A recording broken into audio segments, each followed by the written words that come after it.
That's amazing. God had to be paying good attention for it because it was beautiful, absolutely beautiful. Okay, onward and upward. We're just running a couple of minutes behind, but that music was so worth it. Lorraine Pepper, our speaker for the day, she was born into a family of faith. Just a couple of quick things about our speaker. She is blessed with 2 children, 7 grandchildren, a foster daughter with 3 boys. She hails from Lander, which some of you are here to support her. We appreciate that.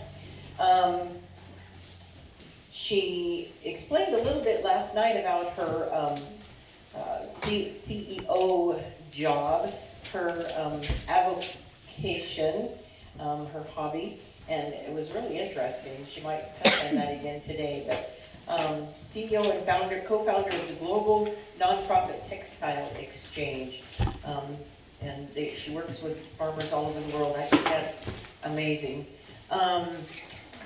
She has degrees from Abilene Christian and Lubbock Christian University. She's spoken to us before, and she's amazing. So please welcome Lorraine Pepper.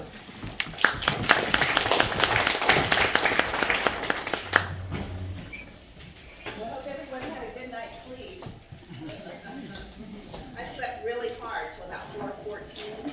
I'm not sure what woke me up at 4:14. So I had some little quiet time. I just went out and stood on the porch and listened to the song of the river. And then crawled back to bed and went back to sleep. Is this good? All right. Yeah, then the alarm went off. I'm like, whoa. That early morning sleep is sometimes the best, the deepest. I hope you're rested. I get a little feedback, Fee. I don't know if you can come and adjust the volume. You may not be able to hear. Jennifer, while we're sorting this out, can you turn to 1 Corinthians 13? I'll have you read it in a couple of minutes. I'm getting a little feedback. You should know that I have a terrible disease. Yes. My son has diagnosed me, my youngest one, has diagnosed me with Slider syndrome. And it has to do with screwing up any technical thing. Totally screw it up. If I'm standing by his Alexa Christmas lights and he tells Alexa to turn them on, it doesn't work. So it must be my magnetic personality or something, because I can't even wear a watch. I can wear it for about a week and a half and then I kill it.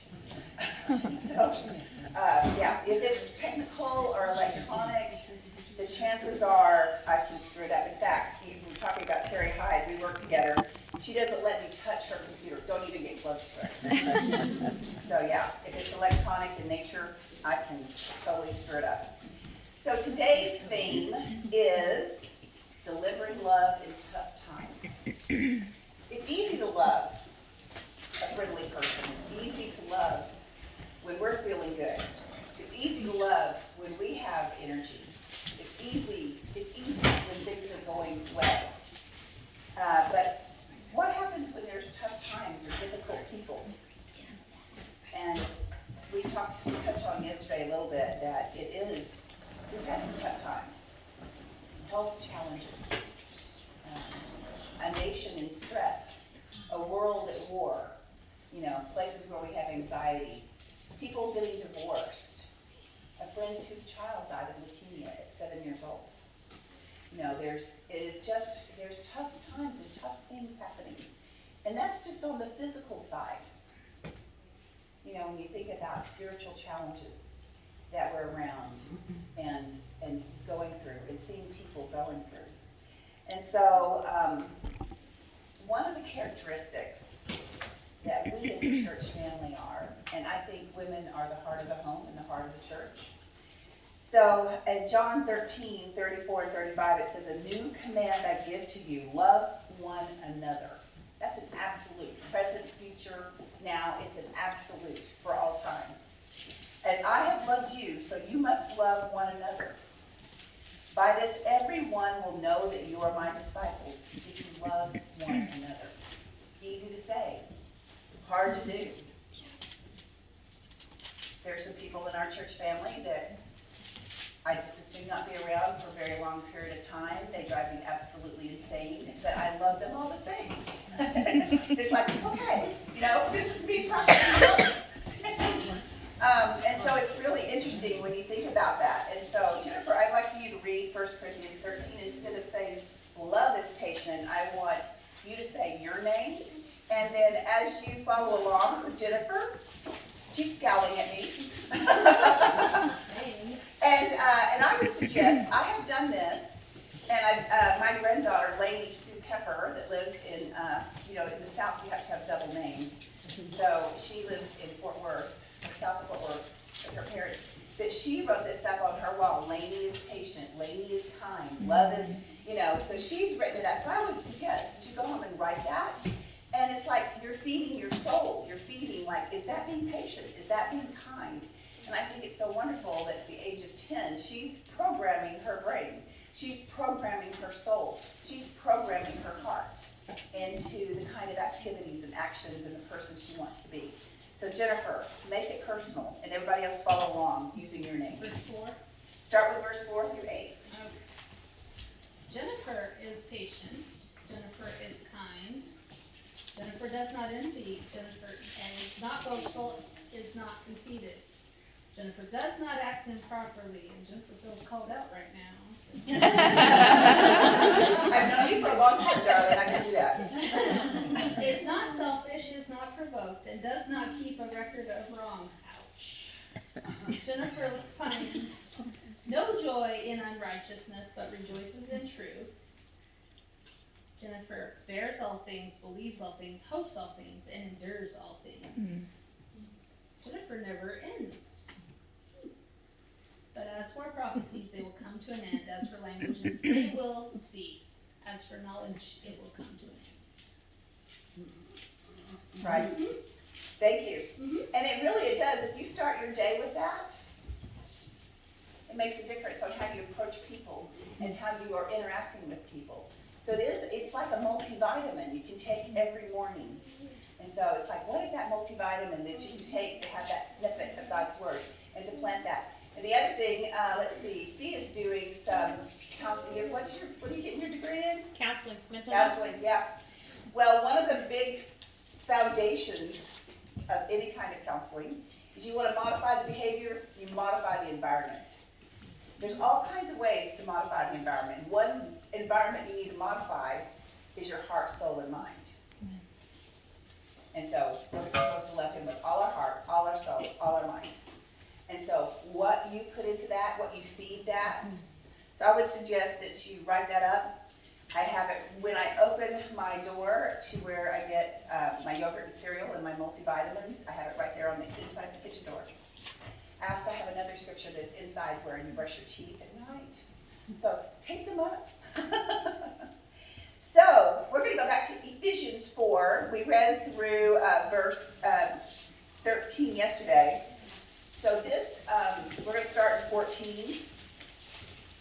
And this is a journey about spiritual maturity and being called to be wise women of God. We talked about being strong yesterday. But this step of being loving in all circumstances, takes an extraordinary amount of strength.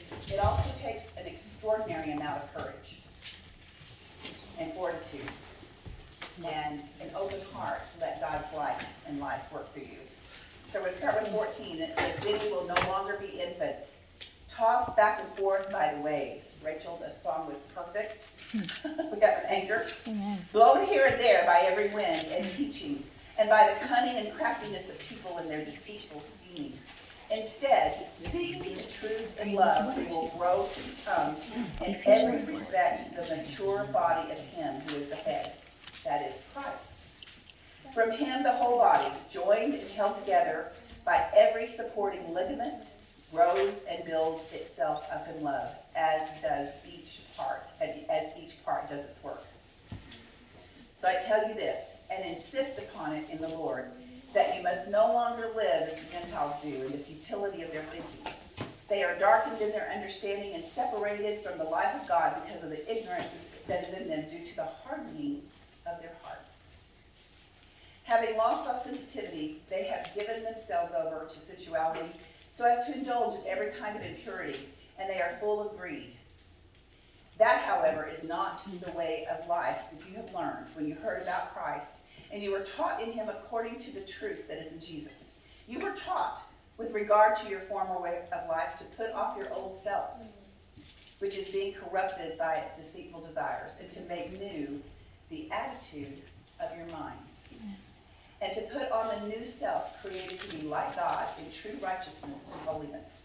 Therefore, each of you must put off falsehood and speak truthfully to your neighbor, for we are all members of one body. In your anger, do not sin.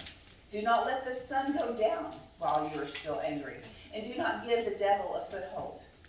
Anyone who's been stealing must no longer steal, but must work, doing something useful with their own hands. They must have something to share with those in need. Do not let any unwholesome talk come out of your mouths, but only what is helpful for building others up in their needs, so that they may benefit those who listen. Do not grieve the Holy Spirit of God, with whom you are sealed for the day of redemption. Get rid of all bitterness, rage, and anger, brawling and slander, along with every form of malice. Be kind and compassionate to one another, forgiving each other, just as Christ, God, forgave you. So, to me, that is powerful. Powerful for how we need to live. And as Jennifer was talking about, it's like, ouch. Yeah, I've got a little bitterness toward this sister. Yeah, what do I need to do about that? God said not let the sun go down my anger. And I'm like, maybe I need to simmer in it a little bit more, build it up into a hussy little something that explodes one day. Like, you know, it's like, okay, where, you know, this is where love in tough times, it's like, and it's also, quite frankly, ladies, it's going to be hard, because it's hard on me, it's hard on me, it's going to be hard on you. You take the log out of your eye before you talk to someone about the speck in their eye. Amen. And so when you look at this, you look in the mirror of where do you start, and you draw a circle on the ground, and you stand in that circle, and you start with the person in the circle. I'm not going to work on Roxanne. Roxanne's going to work on Roxanne.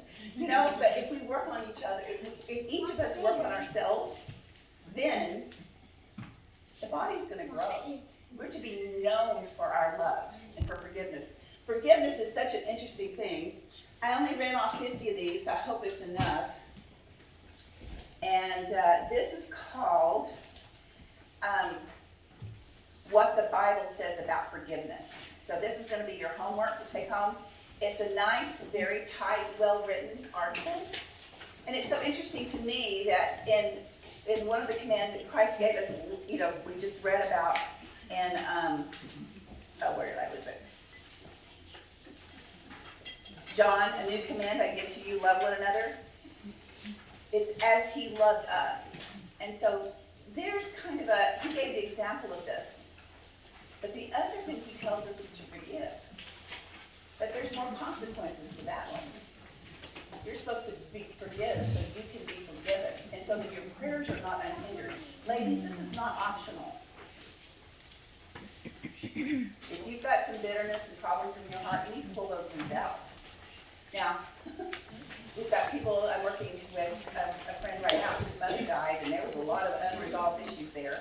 She still has to forgive. She may not have the opportunity to make it right with her mother now, but to hang on to that bitterness, to hang on to that anger, only affects her soul. And quite frankly, she won't be forgiven. It says clearly, you will not be forgiven if you don't forgive. This is hard work. This is pull up your boots, dig down into the bottom of your soul, and root out some weeds that you may have let grow there. But I have to say, it's not easy. I've got some people in my life. I'm like, okay. There's nothing like getting ready for a lesson that makes you examine your own life. So it's never fun to have disagreements with a friend. Jesus told us how to proceed in Matthew 18:15. It's not in the oil process. He says if someone sins against you, you go to them.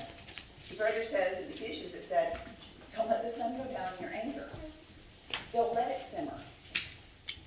And so it's not an enjoyable process, but with loving someone in your own heart, really examine where you're coming from, it can be resolved. So it's interesting that he tells us what to do, but how we do it in love, I think there's some skills that we can work on, and I'm going to talk about that in my next session. So communication is really hard. Some people are more effective at communicating than others. Someone thinks that you probably got someone in your life. They think it and they say it, and they're like, ooh, wonder if that should have been said in public. You know, it doesn't always come out like you want it to. And so it's like, I might tell Leah, like, did you really intend to say that? I need some more clarity. I'm in the inquiry process. You know? I'm just going to pick on you, Leah. This is totally made up. Totally made up. But Leah told Carol that I was lazy. And Carol said, Ray being lazy? Leah, why on earth would you say something like that? Where did you hear that? And Leah would say, well, I heard it from myself. You know, but there could have been a misunderstanding because I'm being lazy today. I'm floating the pool, or whatever the case may be. But you can hear something, and it can be totally misconstrued. And so it's like, take that moment and say, I want to make sure I was hearing correctly. And then they can share a good laugh. Oh, she is being lazy today. That's good. You know, she needs a lazy day every once in a while. But it's like, it's one of those things that you say something and it may have, there was no intentions whatsoever. But you hear later on that someone got upset about something, that was said something. Well, take that moment and clarify and give people the benefit of the doubt. So this thing on working on communications, we're going to talk about it. Again, this whole stack of papers is about affecting communication more effectively. So hearing something, you know, you have to interpret that. You have to think about it, and then it may not come out exactly as you want it to. But that's where we as sisters give each other the benefit of the doubt. To say, is that what you meant? Can you clarify that for me? I don't understand. Stay in the inquiry space. Stay in that place of being open and listening. So when loving friends keep talking, so write this down, I'll say it slowly. Loving friends keep talking and clearing up the misunderstandings, and finally there is peace. So the same thing should be true of sisters. How many of you have a sister in the room? I know a couple of you do. Yeah, well, that's okay. Certainly, loving friends keep talking and clearing up the misunderstandings, and finally there is peace.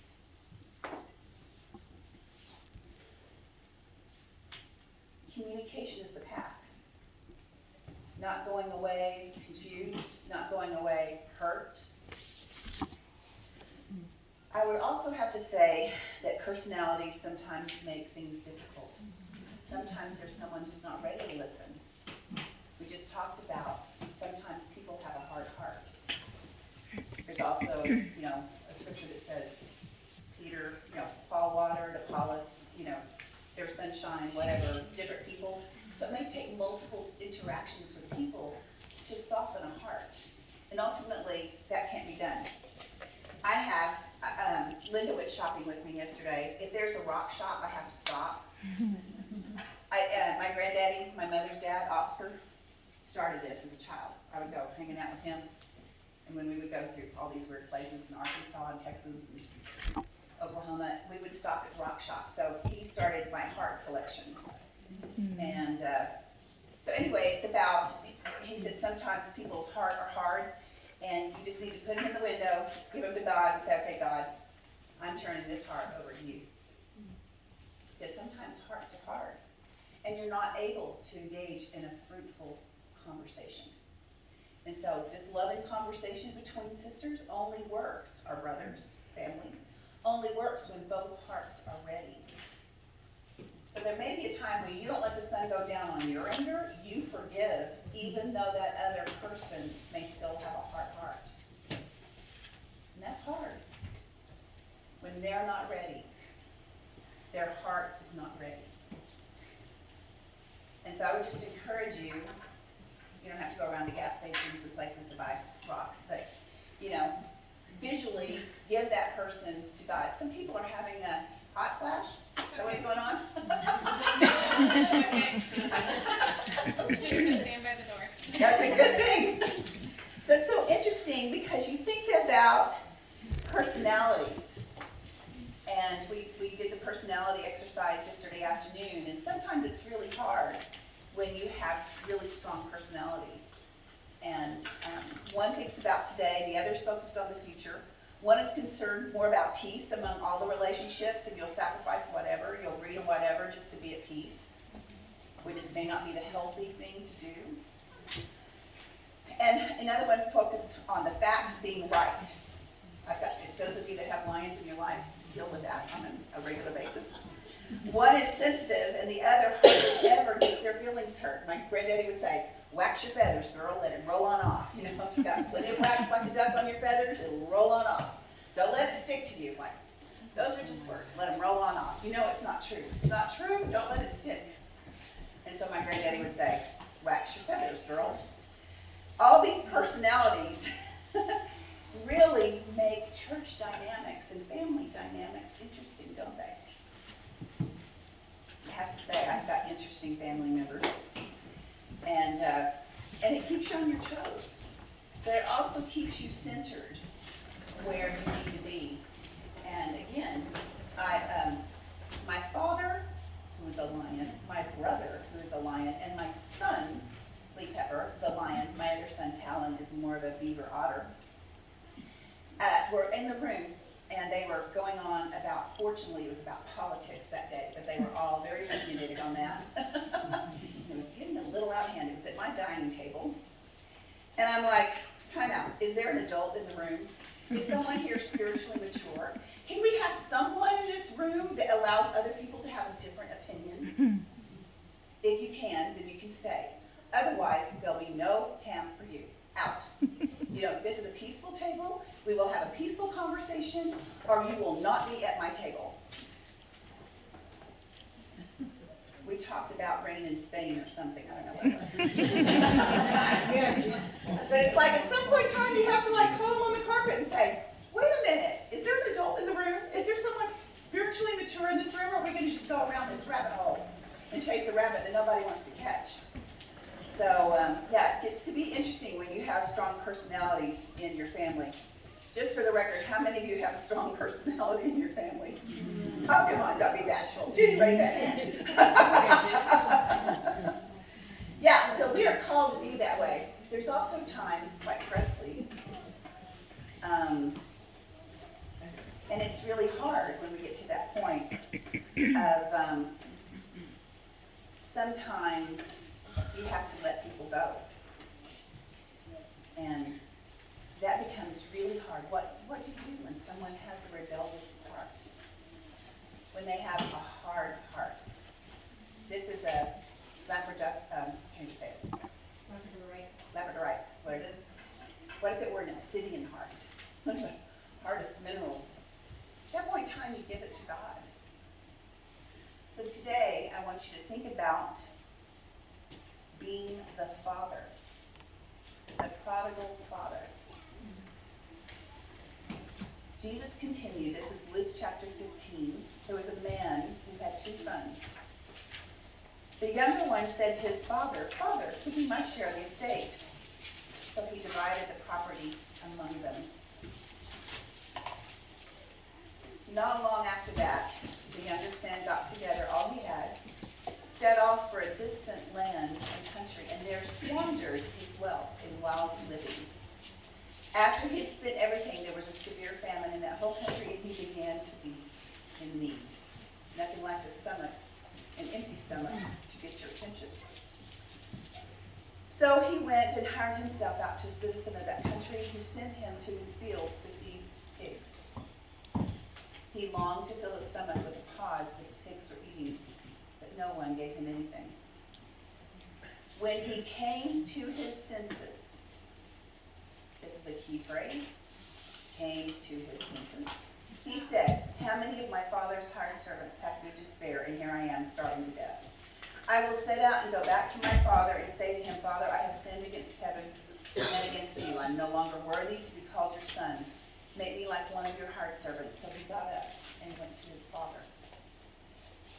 But while he was still a long way off, his father saw him and was filled with compassion for him, and he ran to his son and threw his arms around him and kissed him.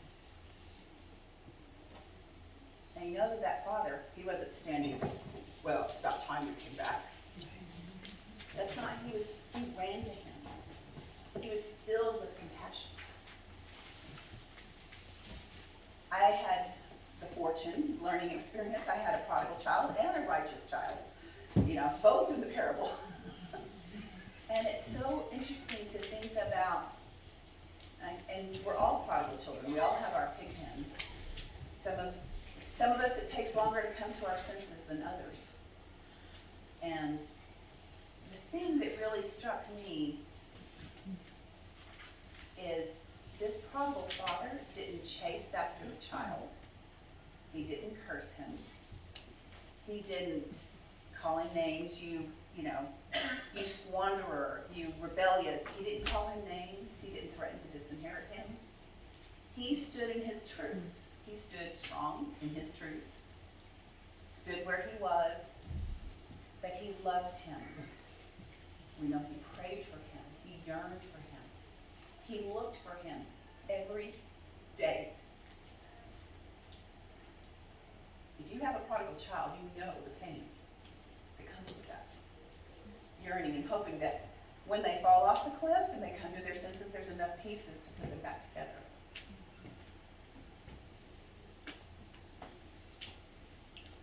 The prodigal mother, did not put one single stumbling block in the way to that child coming back. So how do you love through this? How do you love when a child is literally hell-bent? When their heart is hard? It's one of the most difficult things to do, and I know many of you have done it. And that's when you have to let them go. The Bible example says you let them go. Our foster daughter, she was quite the case. She came to live with us when she was 15. I was her Lamaze coach. She gave her first child for adoption. And if I'd known what I'd known about her when we got into this, I thought I could just bring anything into my home and love it and nurture it, and we would turn into a wonderful human being. Wrong.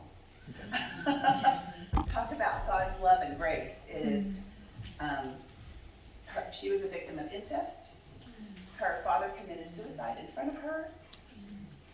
She ended up getting pregnant at the age of 14. And her grandmother put her in this unwed mother's home, and this was a very angry young woman. Very angry young woman. About this big, pint-sized. And had learned to be a master manipulator. Talk about manipulative. I mean, she could play mind games that I was so naive. And so it's really interesting to think about that journey. And I didn't know, fortunately God's grace, we didn't know any better. Terry and I were young, and Lee was like 4, and Talon was 2, and at the time, so anyway, I ended up being her Lamaze coach. Oh, and on top of that, her boyfriend was going to come get her, packed up a motorcycle, and was killed in a motorcycle truck accident on his way to get her. Again, very, very angry young woman. And of course, I didn't know the background because all that's confidential.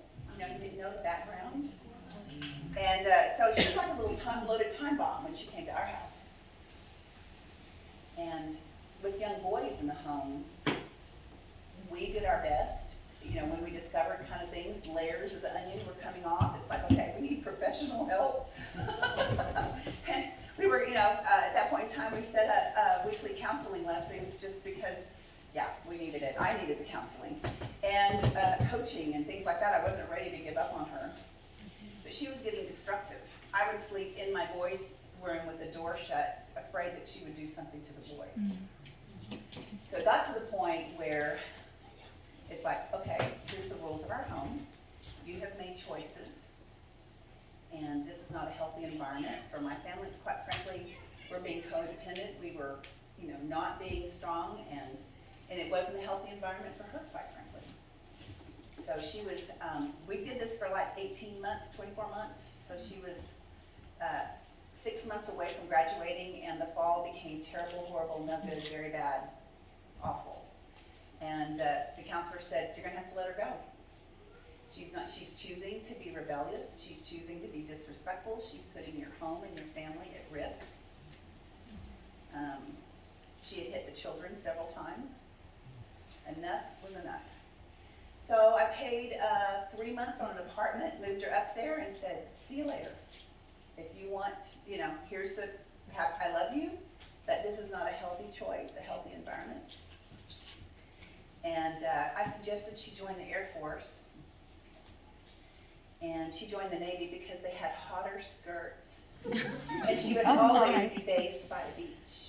And her first station was New Orleans in the swamps.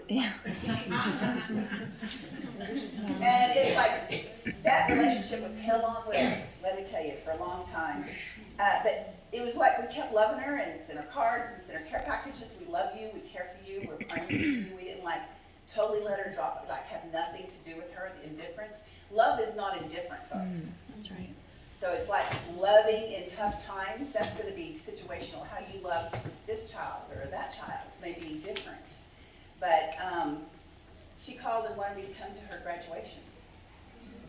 So I went, and she retired after 27 years in the Navy as a chief in the Navy, and her admiral said there was no better person. And it's just amazing the transformation God has wrought in her life. And you keep praying, and you keep praying. And this is a child that's scarred. She's gone through 5 husbands. Her 3 boys have 3 different fathers. But she said, Mom, I finally figured it out. You're right. I can't be anybody's woman until I'm God's woman first. She's finally, about 10 years ago, stopped the running around, trying to find the right man, and be God's woman first. And she has raised 3 beautiful boys, beautiful sons, and they are faithful.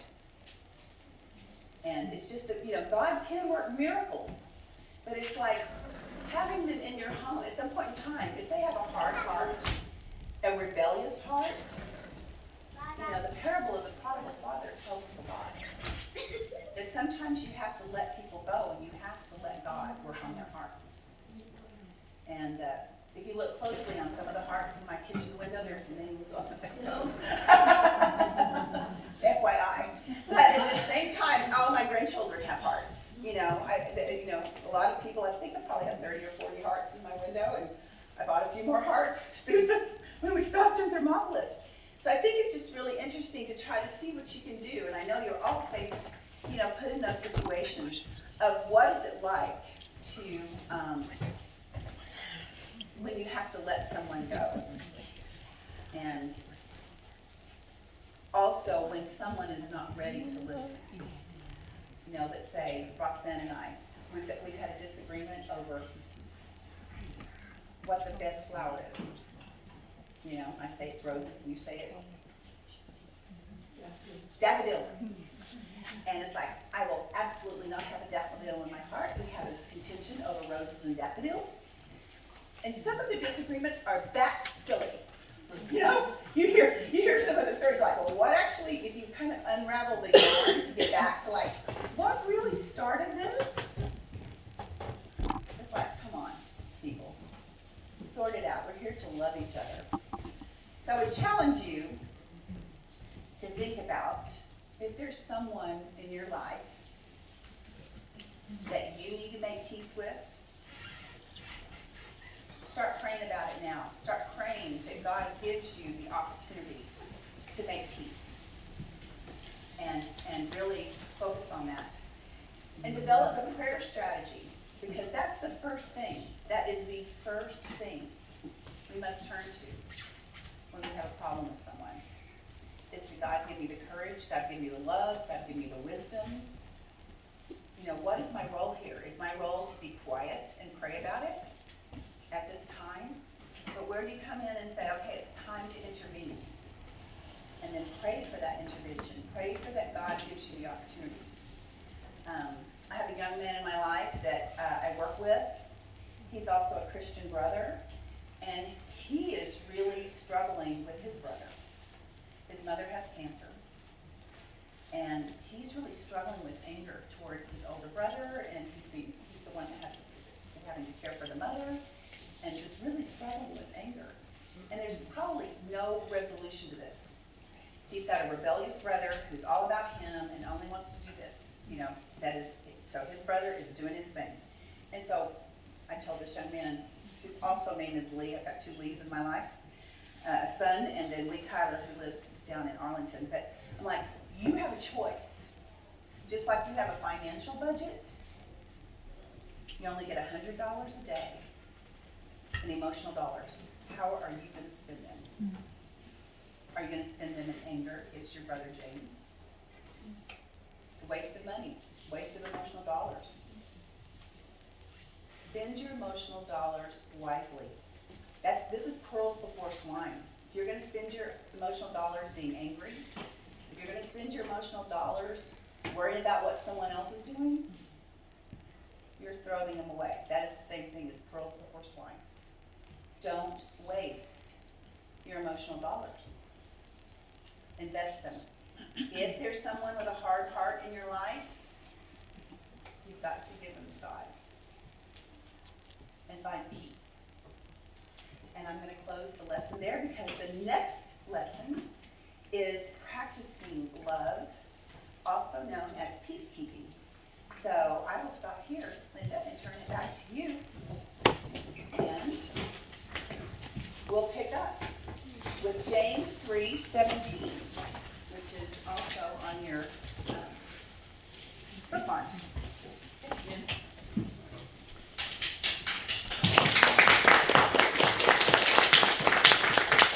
you, Lorraine.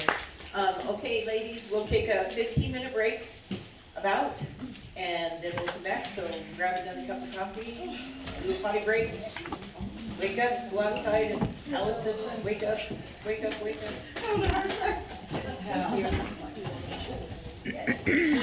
Well, there's